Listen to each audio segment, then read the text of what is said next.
Hey Faith Family, welcome to the Beyond Sunday podcast at Calvary Bible, where we go beyond the Sunday sermon to explore some rabbit holes and to bring some biblical truths to the surface. We hope you enjoyed today's episode. Calvary Bible Church, welcome back to another episode. Pastor Randall, my friendly, joke-loving pastor. You ready? What if I had one for you? Do you? I can save one for next week. If I could remember it. Yeah. That's now, what what's sad is the peer pressure, and now folks are telling me, hey, you should, but not our folks. Well, they're telling you what? No, these are jokes being fed to my mom so that I could say them to you. This is how bad this is. This is how bad this has gotten. But do you want one? Do you have one? Yeah. Go ahead. Sure. I thought you just said you couldn't remember. I said, if I can. Okay. If I can, what did the dough say to the baker? Dough say to the baker, I need you. Something to do with you needing. Need me. You need Good me. job, man. Thank you. You're good at this. Hey. You are good at this. Every once in a while.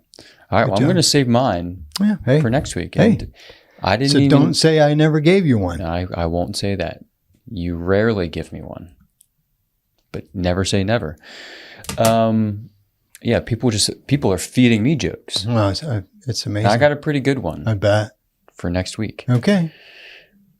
It's a good one. Lord okay, willing. Here we go. Yep. We got a lot of ground to cover. Okay. Last week's episode was excruciatingly long. Was it? I didn't even want to know. Enjoyably long. Yeah. I wanted to keep this week's shorter, but I don't think that's going to happen. Okay. So, we're in Matthew chapter 17. Mm-hmm. And my first question for you is, before verse 24 is verses 22 and 23. Mm-hmm. That's a profound statement. Mm-hmm. How does that fit into the section? Because we didn't read it this week. We did read it last week, but you didn't address it, not in your outline. Nope, that's right. How do those two verses, I'll read them quickly for everyone. Sure. As they were, that context, so we just get done talking about the mustard seed of faith, the demon that Jesus cast out, and the disciples' inability to do it. And then verse 22 says, as they were gathering in Galilee, Jesus said to them, the Son of Man is about to be delivered into the hands of men, and they will kill him, and he will be raised on the third day. And they were greatly distressed. And then the passage we read this last week, when they came to Capernaum, the collectors of the 2 drachma tax. So anyway, those two verses about Jesus saying the Son of Man is going to be killed, they're greatly distressed. How do they fit into this section? So if you go back to verse 12, let's say, I'll just do that. Well, you can actually go back to 9. I was trying to figure out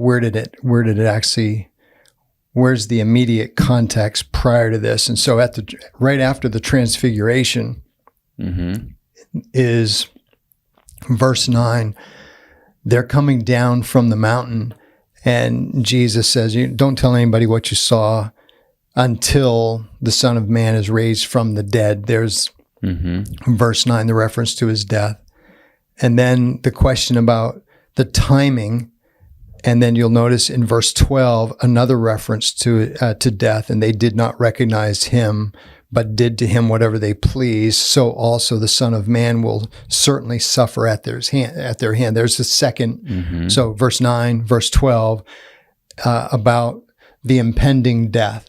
So as Jesus gets closer to death, to crucifixion at the end of Matthew's gospel, around this place in Matthew's gospel, now you're starting to see there's some teaching, but there's a prophecy about the impending death.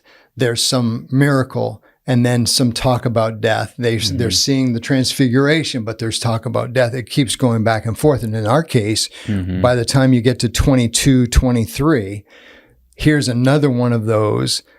Jesus flat out tells them. So at the end of this gospel, these declarations about his death are misunderstood constantly in the context of his continuing to train them, the disciples, teaching, instructing, doing miracles, and all that. So the best that we can do is to say, this is coming, prepare for it. And what we did a few weeks back was when we actually did cover this, just talked about the fact that we have to make sure that we are ready for suffering because it's inevitable. It happened to him. It's going to happen to us. And it's inevitable that we have suffering before glory. Yeah. And so that's really about the best I can do. There's no other link to, for instance, from 22, if you just back up to the other teaching where he's, they failed in their exorcism. What's wrong? Well, it's because of your faith. Well, they're gonna struggle believing 22 and 23. They were greatly distressed, so they don't know the implications of this. The disciples are just picking up little by little. They're hearing this, but I don't get it. Hearing this, but I don't get it.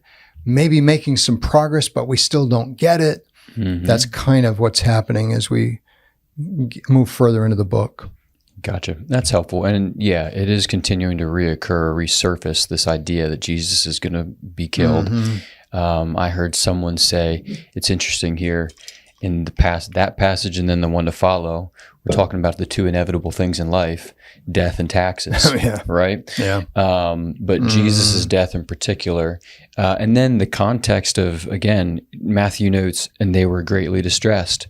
So like his disciples are in this place where, and we've all been through it, seasons of life where it's like, man, I just can't seem to get out from under the pile. I can't get a breath, my head, I'm underwater here. Yeah. And so they're greatly distressed. They're not sure what's going on. Jesus has given them these really, for lack of a better term, cryptic to them kind of teachings, and they're distressed. And now they got the tax collector barking at them for the temple tax. So, it's like, man, can we just catch a break? Like, there's a lot on their hearts and minds here. So anyway, that's helpful. Thank you. Yeah, sure.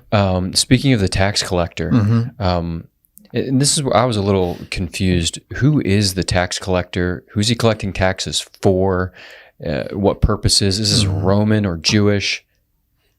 Yeah, the best that I know of it, these collectors are hired to receive this money, and so from what I read, every Jewish male over 20 years old, once a year, owes this, because as I said, this, and I think this is part of the theological impact of this text is, here are these collectors in verse 24. When they came to Capernaum, the collectors of that tax, of the 2 drachma tax. So whoever these collectors are, the Jewish system, remember, is functioning within the Roman system. So how that government worked, I have no idea. But they're together in this.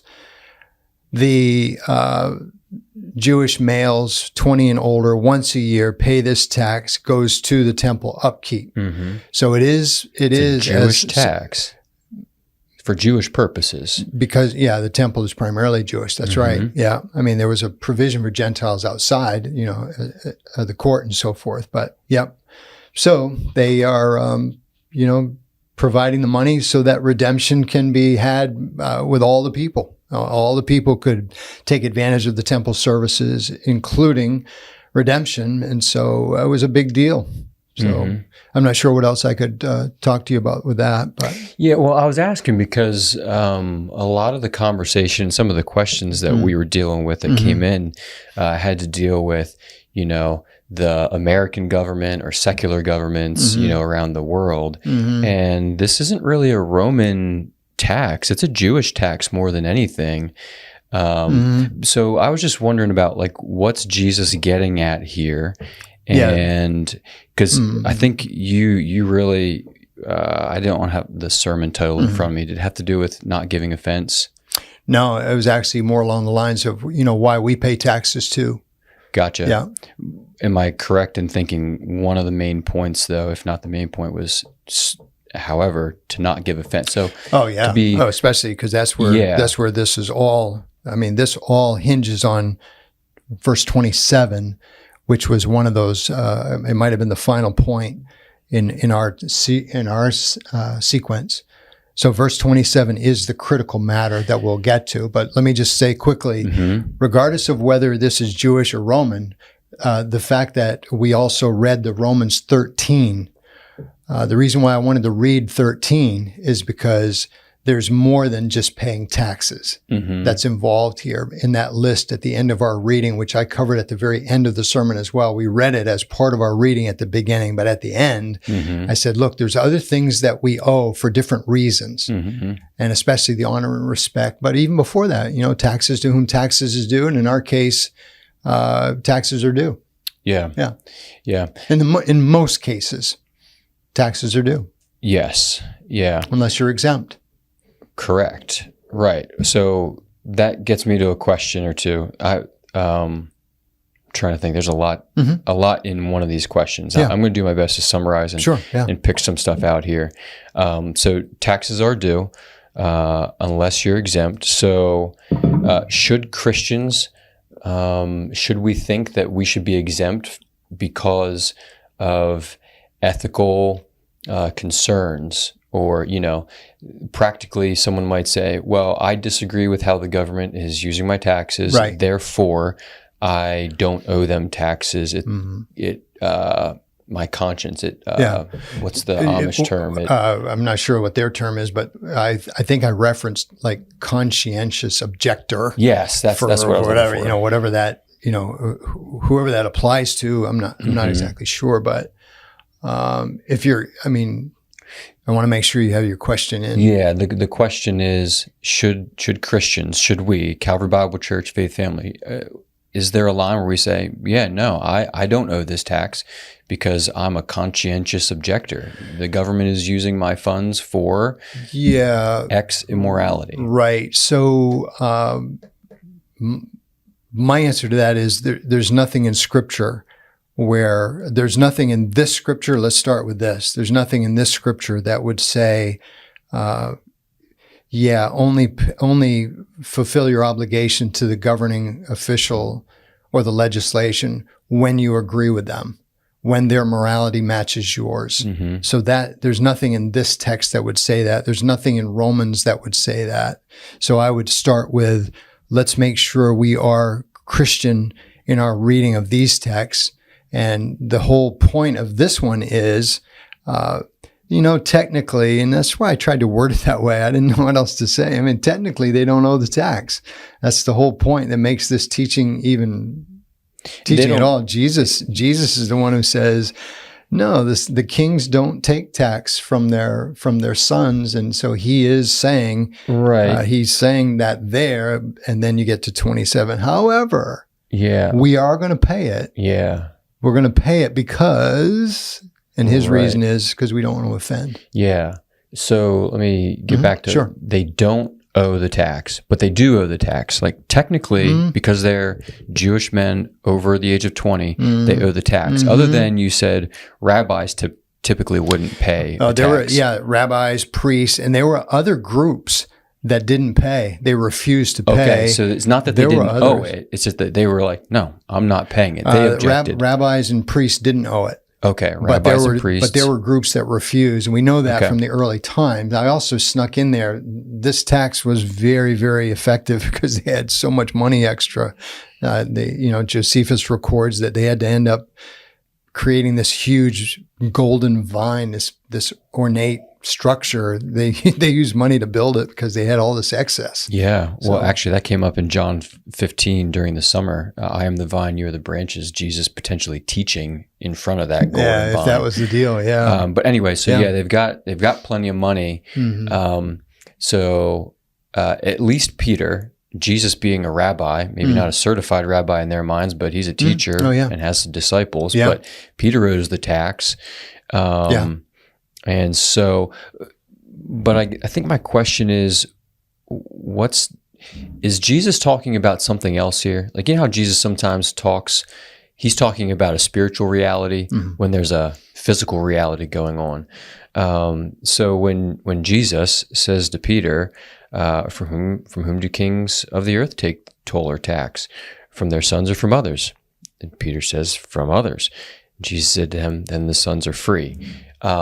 Peter is not a son of the king. He's not a son of the priest. He's not, he's a fisherman. Mm-hmm. So he does owe the tax. He's not free. Mm-hmm. But Jesus, is he talking about something else here? Mm-hmm. Spiritual reality? Yeah. That's why when in the opening minutes, I said, God knew that citizens on earth like us, Christian citizens on earth, needed this instruction on how to function.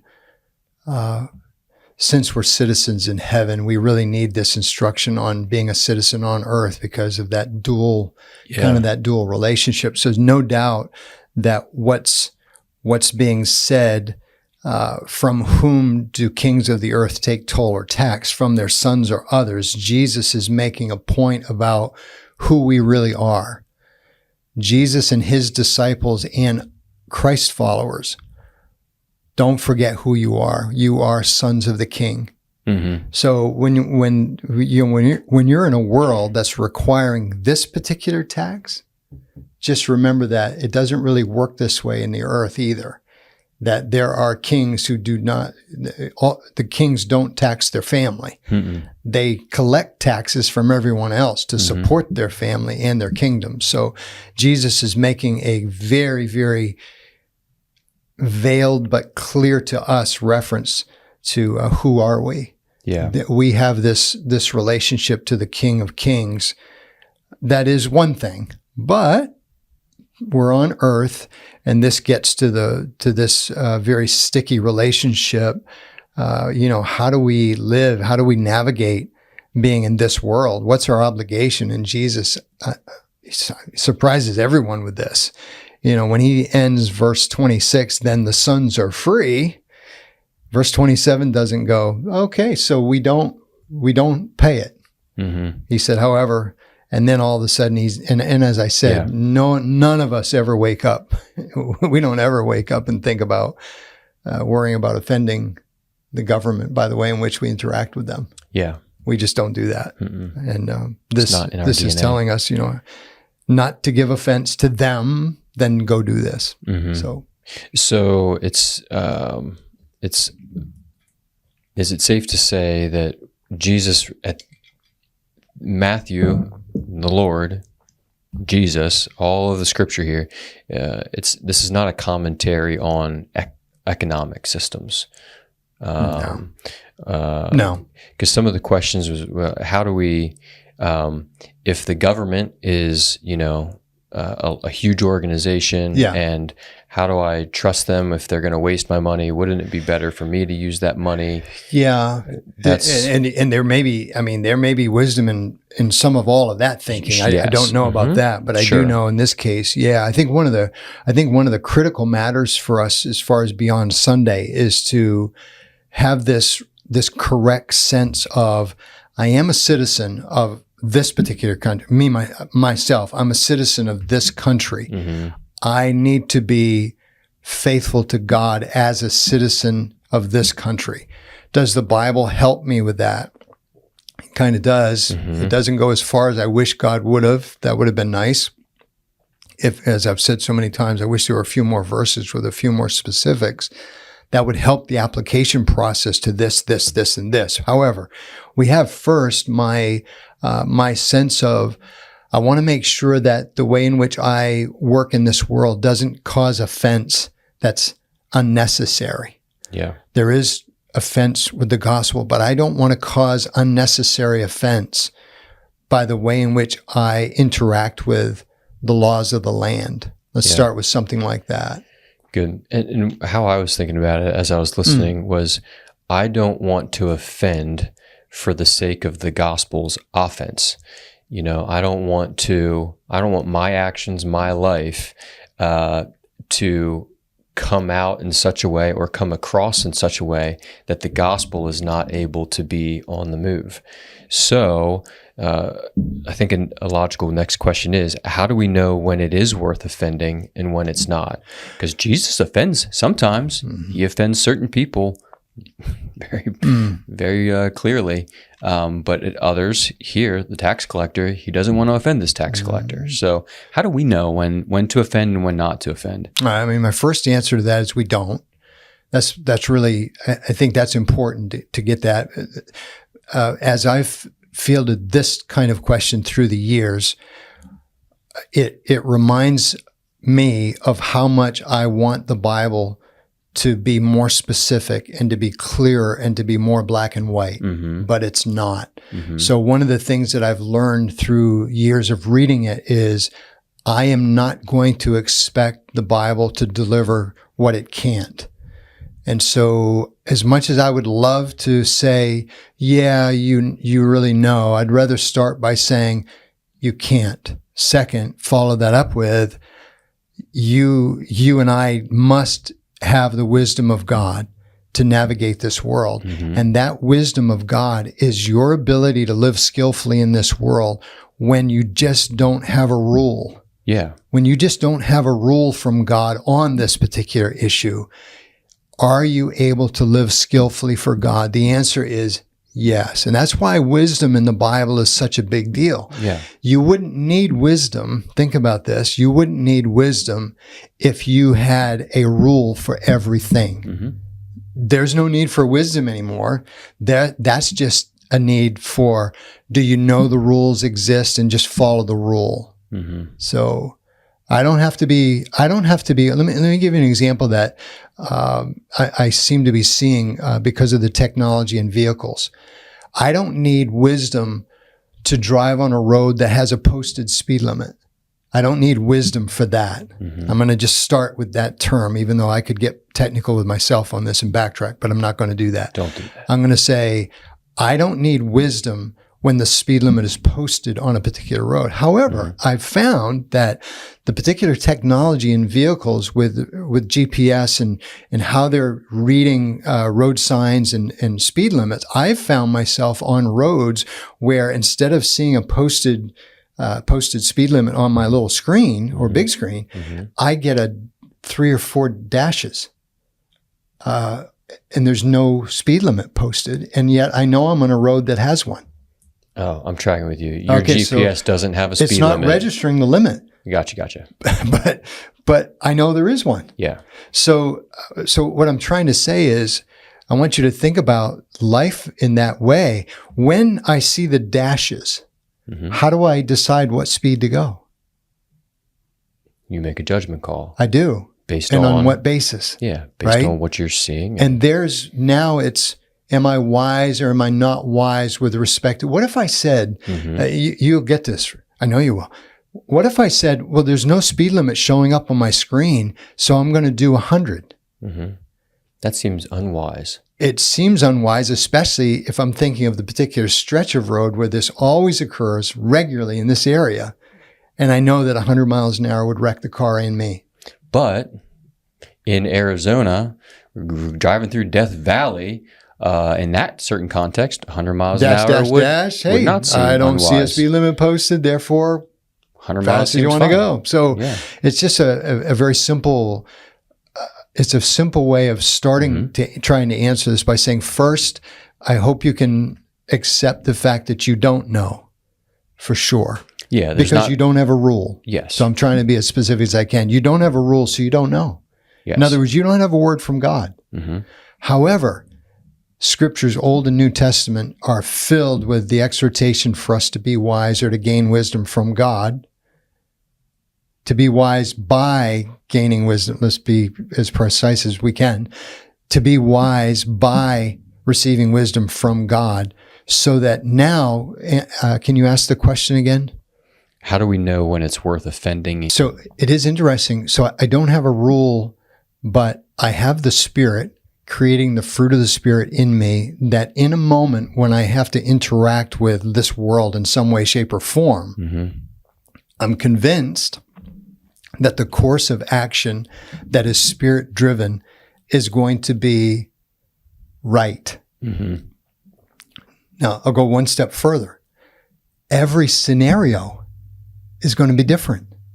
So what I wouldn't want is someone to say, okay, now I have it figured out in this scenario. So now in every other scenario, I'm going to do the exact same thing. That's not wisdom. So what wisdom does is the Holy Spirit provides the opportunity that with your various interactions with this world and the government systems, which was the focus of that's the focus of our text. So I'm going to just stay there for this. All of my dealings as a citizen on earth, as a citizen of heaven, I am counting on God's wisdom to help me navigate what is right in this case. And knowing that every scenario is going to potentially require a different response from me within this whole system of, I want to honor God in the world, and I don't want to, in the case of 27, I don't want to give offense that's not necessary. Yeah. So, yeah, no, I think that's clear. I got my train of thought back. If you couldn't tell, I lost it. And I think too, your character, your Christian character, needs to be in such a way that's also, I think, a key aspect of it. You can't be, just doing your own thing all the time and then suddenly say, God, give me wisdom for this, and expect, wisdom to drop, out of heaven for you. And part of that character that you're developing on top of the asking for wisdom is going to help you in those situations. So, that's a good point. You're hoping that the Spirit of God is driving your overall life. Yeah, all of it. Yep. Yeah. Good point. So here's a practical example, a question that came in. In view of the recent tragedy with Charlie Kirk, do you believe his approach on college campuses was biblical and one to be emulated? So I probably should preface that to say, I don't know how much you know Charlie Kirk. If I comment, I paid attention a little bit to his work, so none of what I say would be a blanket statement on his work. So mine would have to be less. Okay. Unfortunately, I don't read in those circles or watch in those circles. So when he passed away, when he was killed, that, I believe it was that day that 3 men at prayer meeting said, "Did you hear what happened?" And they were telling me what was happening, and I was not familiar with him or his work. So I'm not able to speak to him personally. Like, for instance, I have no vantage point of what was his style and so forth. From what I know, I think that it's great that someone can go on a college campus where, from everything that I'm reading, I'm just really glad that someone can go on a college campus and just talk to them about some of these views that I think need to be challenged. I do. So my comment about this will be similar to the slide that I put up on Sunday. So when I put up that Christian nationalism versus Christian patriotism, the reason why I wanted you to see those two is because those are two different ways of viewing your relationship to this citizenship versus your heavenly one. So thankfully, I did not read the weekend edition of the Wall Street Journal because it had a whole section on one particular pastor that is a huge part of this movement, and Christian nationalism was all over that thing. And the more that I read, I don't know if I'm quite finished the little article, but from what I did read later on Sunday, I thought, okay, this is now a whole different deal than what I was, what I was thinking about as far as, what is good for the gospel. And so as I'm reading, I'm thinking, who's being offended by this? And is this offense because the gospel requires it, or is this offense because the gospel is being misinterpreted? And that's the kind of wisdom I think that we all have to be involved with in all that's going on in this world. And I'll just say this quickly, especially in a section teaching that does deal with some government issues, including the reading in Romans 13 for us on Sunday. Oh, it's just going to continue to take more and more wisdom, because as Christianity and conservative Christianity is now talked about more and more and more, we are going to have to be even more wise in the way in which we navigate this. It will create some very, very interesting conversations about what the gospel is and who God is and what is God's kingdom agenda on earth and how does it relate to the government. It's going to be, oh my. From what I just read briefly from the weekend. No. A couple of comments. One, not really knowing and paying much attention. Like, I'm not a Charlie Kirk consumer. I'd seen his stuff, but I think anyone with his personal religious beliefs, which I understand were Christian, living in and working in the political sector, needs to navigate that with the balance of arguing for what they believe and the positions they hold and the reasons they would hold them, but with a love for others, a compassion for others. And so I can't say one way or another about Charlie Kirk, but I would say that, like you said on Sunday, if you win an argument but lose the person, then you've lost. So we really, in our conversations with someone who may disagree with us, if we lose sight of their soul for the sake of winning an argument, then I don't think we're exercising wisdom here, because Jesus, with this tax collector and those who surround him in his field, he is willing to compromise for the sake of this man's conversion, potentially. And he has to... So he pays the tax, even though he doesn't owe it. And so for us, I think that's really important. So one way I would think about where is that line for me is, am I being forced to do something personally where my personal convictions, my gospel-centered, gospel essential convictions are on the line here. So if, my essential theological convictions are on the line, my biblical principles, then that might be something I need to take a stand for and be willing to offend. But if it's not, then for the sake of that lost person or those lost people in their field or whatever it is, like Jesus, be willing to compromise. And go ahead. No, I didn't want to cut you off. No, go ahead. Cut me off. Train. No, I had a different train of thought, so go ahead. Well, you just mentioned the compromise. So in this text, Jesus does compromise, and I heard you say the word. I just said it. That's hard for some of us, but he did. He compromised for the sake of the gospel. Evidently, since Jesus is the Son of God, that compromise was okay.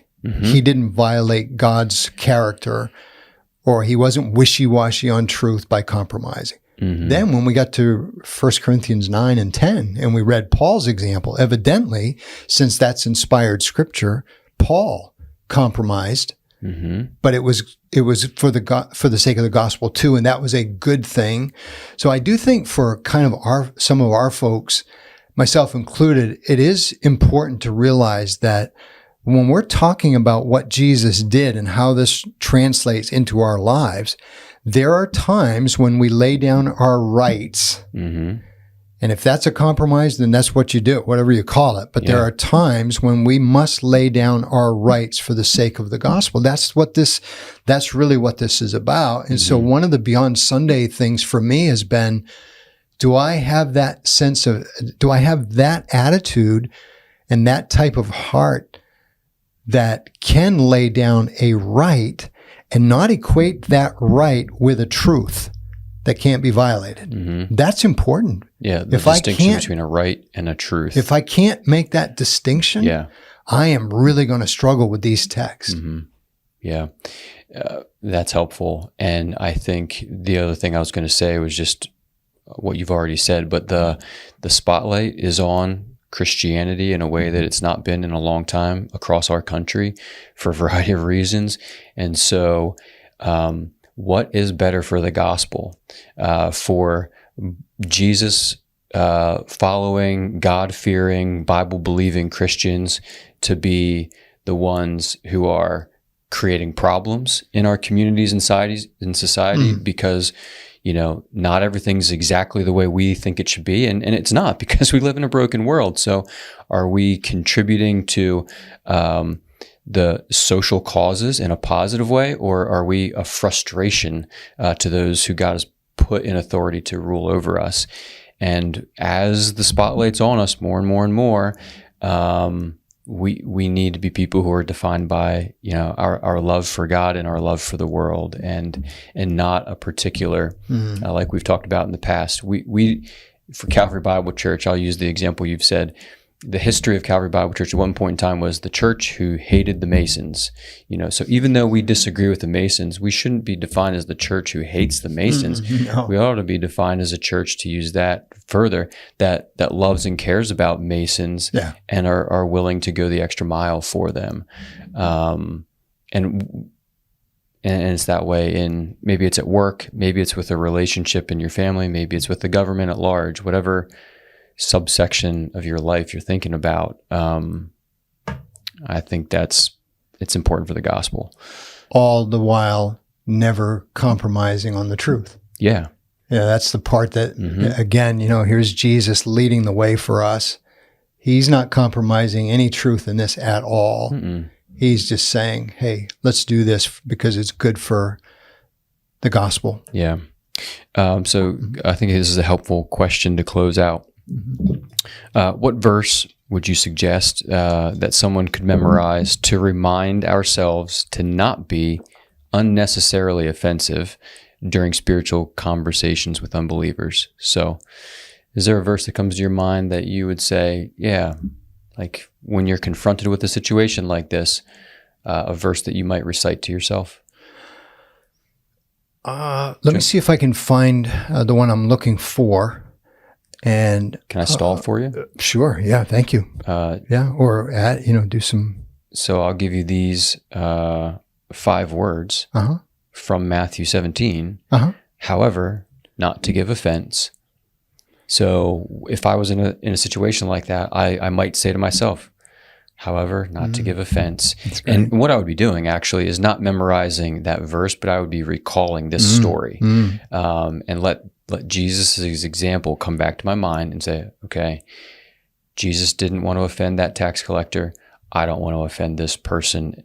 So let me not waver on the truth, but be willing to compromise like Jesus did. And to me, that's super helpful because it's short enough that you can put that. Why I like it. You can put that to use quickly, regularly. And that's a good one for sure. I'm still scrolling because I think that the one my mind went to this. The reason why 1 Peter is precious to me personally is because it's some of the clearest places in all Scripture where God's people are called upon to act a certain way for a certain reason when the situation is not good. It's not just. It's the other thing too. And so here's one of these places where I think you might memorize 1 Peter 2:11. Beloved, I urge you as sojourners and exiles to abstain from the passions of the flesh, which wage war against your soul. Keep your conduct among the Gentiles honorable, so that when they speak against you as evildoers, they may see your good deeds and glorify God on the day of visitation. It's such a packed, there's 2 verses for you to memorize. But notice that verse 11, the reason why I like that is because sojourners and exiles reminds me that this is not my home. I am a foreigner here. Yeah. And that's why everything that you feels the way it does, because you're not from here any longer. So the sojourners and exiles part, but when you get to 12, keep your conduct among the Gentiles honorable.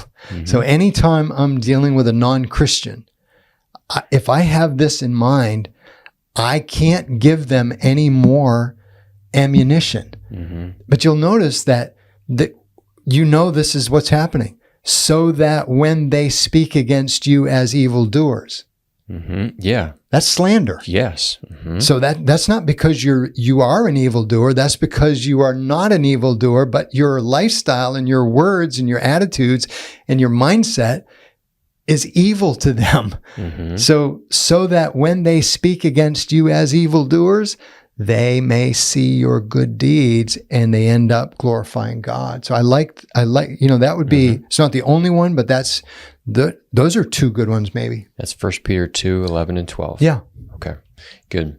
Yeah, it's a... And then I just catch this in my next verse, right? You'll notice that everything following, if you actually read those two verses and you look at right after that, everything following through the rest of chapter 2 and into chapter 3 is that concept of submitting in all of these unjust situations. Yeah. So I wanted to just say one thing that I hear this quite a bit. And so could I just ask you to think this through? If I said, I am only going to be a loyal citizen of the United States, I'm just going to say it that way. I am going to be a loyal citizen of the United States as long as all of the government decisions match my morality and Christianity. If I said that, okay, and then let's assume, I know this is far-fetched, but let's assume that it won't work that way. Where in the world would I go? Where in the world would I go? And my answer to that is there's nowhere else in the world that I can go if my mindset is I'm only going to be loyal to the government as long as they match me. That's why I wanted to read Romans 13. So when you're thinking about this as a believer and you're wrestling with your commitments, and I'm losing the word, like, when you're struggling with your preferences and you can see so many of these things happening, when you're doing that, remember you do have some options according to Romans 13. One is you can object and just be ready to pay the consequences if there are any. You can do that. I mean, that's why the law exists. That's what the law does according to Romans 13.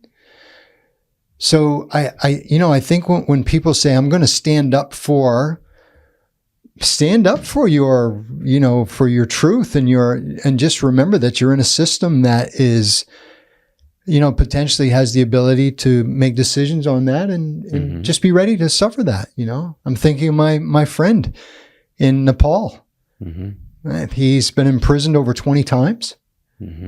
And, he's in a government that's not happy with the gospel advancing, and he knows it and he pays the price for it. So just remember what kind of world we're in. And again, I think that's why the sojourners in exile part of this is so important. You know?